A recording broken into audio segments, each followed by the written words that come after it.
joined by Andrew Kirby, President and CEO of Toyota South Africa. Am I right? Correct. Yeah. Nice to be here. Andrew, great seeing you. Thanks for your time. Thanks, Alan. NAAMSA AutoWeek 2024. How's it been for you so far?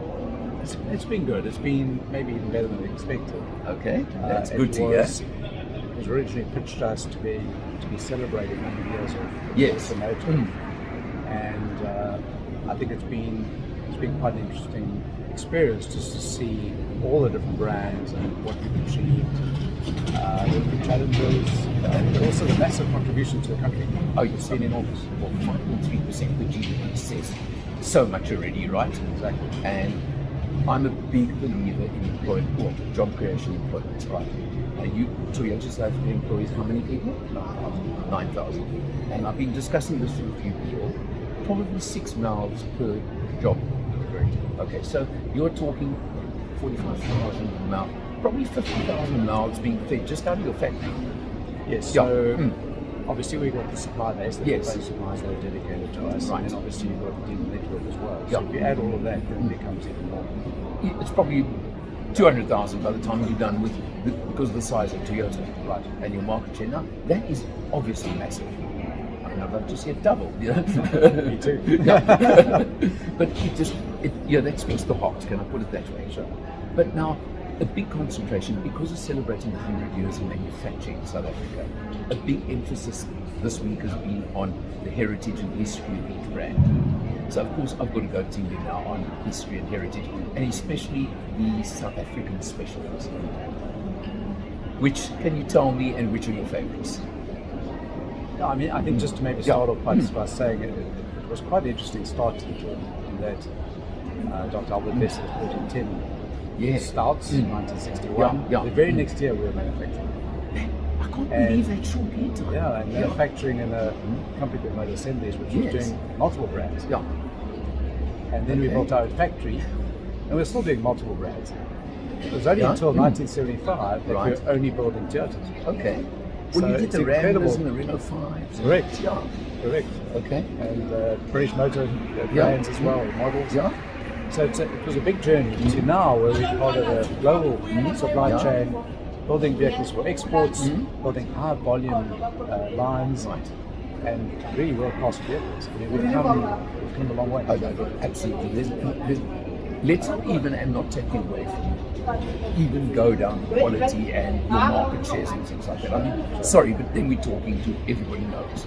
Yeah, 26% market share in the country. Am I right on the 26? Yeah, 26.8 was last year. 0.8, okay. Round off even 27, right? No, look, that's amazing. Yeah, for one company to have that is really something else. And it's earned, it's not just, you don't just do it. No, we're very fortunate. Yeah. We are a full model lineup, which has been great. And, we're very fortunate that TMC has provided us with a range of products that seem to be competitive over time. Yeah. But back to your question, we have on display the 1974 Corolla, first generation Corolla. Right. I mean, we've had 12 generations of one. So that was a real icon. Yeah. And just next to it, we had one of the very first generation Cresciders. I was looking at that one earlier. Yeah, it's a fantastic model. I'm a big fan of the older Land Cruisers. Right, yeah. Right, so the FJs. The early for FJs. me, the early FJs. Yeah. For me, those were really iconic. Right, yeah. Now, vehicles. okay. And obviously first generation highlights, we can't forget that. Yeah. Two questions there. Which of those were built in the plant locally that you mentioned now, if any? So let's start there. So first generation Corolla, obviously we built all the generations of Corolla. Okay. First generation of Hilux. Right. In the Hilux production, we missed one generation. That was the fifth generation we missed. Okay. Otherwise, all the rest. Yeah. The FJs we never built. Those were all fully imported. And if my memory is correct, the Cressida were also imported. Okay. Yeah. But I mean, classic. And I made a comment. It's on a video, and I hope you're not going to complain. But I heard a story somewhere a while back that the nickname for the Cressida in Soweto is the cockroach. Have you ever heard that one? Because you can't kill the damn things. I have. Yeah, and I hope you don't mind me putting that in the video. No, that's fine. One of the Corollas, was called the Kentucky Round. Yes. Yeah, correct. We had one of the third generation ISs was the Zola Bug. Yes, I remember that well. Yeah. Brenda Fussy made a song about it. Yes. So we've had quite a few. We've got some really good local names attached to it. Yeah. And then you've had, for example, the TRDs, right? A couple of TRDs along the way. CHANGECARS, TRD. Yeah. But now they weren't locally developed, were they? How did They were locally manufactured. Yeah. We used TRD technology. Okay. Yeah. But has there been anything that you've developed locally in South Africa? I know I'm really testing you. You are testing me. So, yes. Yes. So, we obviously developed a lot of our own rally vehicles ourselves. Okay. That was bespoke South African technology. We did a couple of turbocharged vehicles. Some worked, some didn't work so well. So we've done a few high performance kind of vehicles. That was in the 90s. Right. Since then, all the high performance technologies have been Right. Okay. Yep. And then of course, I don't know if it was locally developed, but the TAS. So Taking we did the old Conquest. No, we did. We did. So all of our carry-on older generations. Right. So we did obviously with the Corolla hatch. We went from Conquest to TAS. So that was a local development. We did that with sort of Hilux when we missed the generation. Yes. We did also in Corolla, created a Quest. Yeah. Correct. That was local. Okay. So yes, we certainly. So you have got a proud, there's a nice proud history of proudly South African developments that you've done, which it feels good, doesn't it? And what does we like to see ourselves as a South African company. You know, we were started by a South African entrepreneur, Dr. Albert Messers, family-owned business. Right.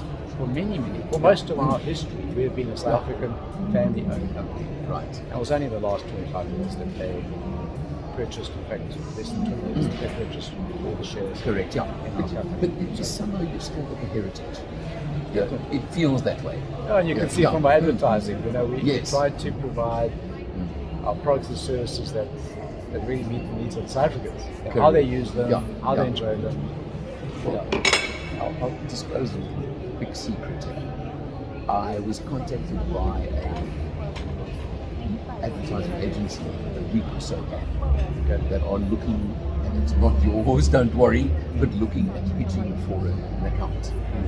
And they wanted to compare the brand to Toyota, the success of Toyota to that.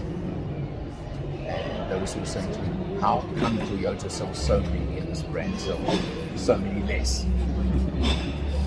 That's a reputation, but I can't say, I can't. But then I also looked at it and I said, you don't have a Hilux and you don't have a taxi. Between Hilux and taxi, how many do you sell a month roughly? So just recently, taxi sales have dropped. Okay. There's been a little restructuring of the taxi market. Okay. We were doing about 1,300. Correct, We're now doing about 400, 500 a month. Hilux, we do about 2,500 to 3,000 a month. So if you add the two together, that's about 3,500. Even 4,000. 4,000. Well, if you add Fortuner, that's another 1,000 to add. Correct. So we're about 45%, I guess, of our sales are those three models: Hilux, Fortuner, and Hiace. Okay, which says a lot. And if you're not going to compete in those segments, then how can you come close? But I think it's not just the product; it's also the relationship with our customers, with our dealers. We've spent years building up the reputation, with all of those big fleet customers. So it's the product's important. It's absolutely key. But it's also about the customer's experience over its life cycle. Well, I mean, your new advert and the resale advert. All of those aspects are important. Your new advert is not back into Hilux. I've got family and they've got, just a Hilux, a Fortuner, and they've been looking for another vehicle. Not knocking any brand, but there's the cost factor, and there are opposition that are a lot cheaper nowadays from various sources. Okay, you know where I'm coming from here, and I've kind of cost conscious, and I've said, have you looked at before you I'm not buying anything but a Toyota, and that's what I'm getting. Okay, well, don't complain about how much you're going to pay. Exactly. And I'm not saying your prices are wrong. There's just obviously generations coming in that are coming in and They if I are, can but term if, it that way. they are, but if you take our new car price and the resale value, it's really competitive. Yeah, that's And we work really hard on yeah. that. Look, these are guys that will keep their car for 10 years. No. They're talking initial and not resale because they'll kill even the Toyota. They'll come close to killing you before they sell it. And it's not because of your car, it's because of the way they use them. But at least our car will always be on the road. Yeah, 100%. Totally agree with you. But I'm sorry, I'm being a little bit light-hearted. But honestly, I've just sort of said, have you looked at brand X? No?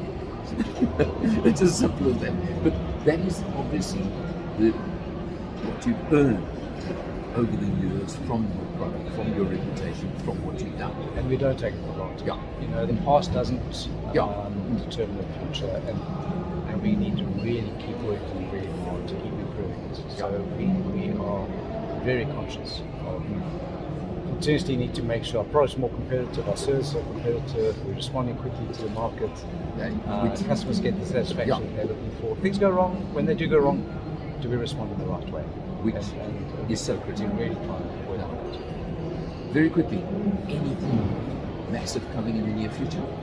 Well, we'll That be you can jump. introducing, I can share that we'll be introducing our first battery electric vehicles next year. Okay. So that's a big Right. one. Yeah. We waited a little bit because we wanted a really good level of technology to be available. We know first impressions count. And we want people to have a good impression, first impression of our battery electric vehicles. Okay.